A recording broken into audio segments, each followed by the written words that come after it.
think I love my dog more than I love my wife. I had a golden retriever called Ellie who was my life. Got her when I was single. Came to work with me as a puppy. We went everywhere together.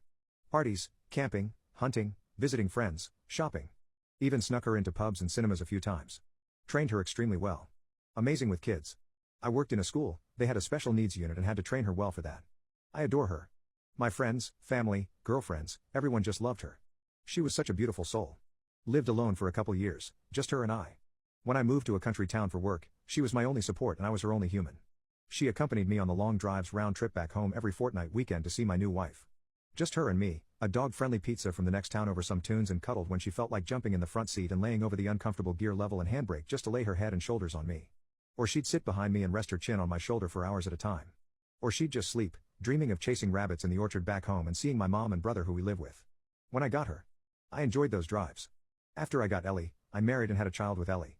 Adored my wife and our child. She was a gentle old pup and helped teach my son to walk. He'd get a handful of fur, pull himself up. She'd patiently wait and put up with it. Then she'd take one step, wait for him to catch up, then another step and wait, and so on. His first steps unassisted were him walking over to Ellie so he could hold and pat her. Before we had our child, we'd foster ex-racing greyhounds to teach them to be pets suitable for adoption. She was a model example. Amazingly patient with dogs who sometimes didn't have very good dog social skills, and watched with amusement as they occasionally ran straight through the screen door or into a window. Learning the hard way about the nuances of living in a house. My wife often joked at the order of love when our son, then Ellie, and then her. She always followed up with the fact that that's okay. And she knew Ellie and I were a package deal when she met me. It was 100% true. She was a bad golden retriever in some ways, though. She hated swimming and she didn't play fetch or retrieve toys. The only saving grace for her breeding was that if I shot something, she couldn't wait to retrieve it for me. It could have been in the middle of Ocean A and she would be ready to go retrieve. I never needed to train her for that.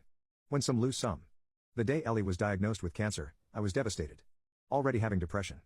My wife was very worried about me. She knew better than anyone that the reason I was still alive was because of Ellie.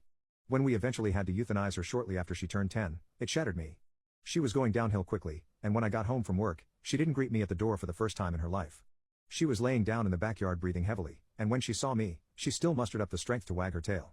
But I knew she was in pain and I told the vet to be honest with me and tell me when I should euthanize her and not be selfish. Took her to the vet to see if we could make her more comfortable, but ended up cuddling her and crying while she had the green dream. I bawled so loudly I'd have been embarrassed if I had any sense of it at the time. I still cry thinking about it and writing this.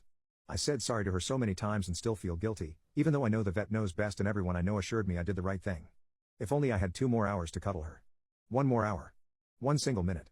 I'd trade all my money right now for 1 minute with her. It's been 4 years since and I still think of her often. Her portrait is tattooed on my bicep. I miss her so much I can't describe it. Sometimes at night I wake up and think I felt her on the bed. Felt her jump up at something startling her and heard her barking.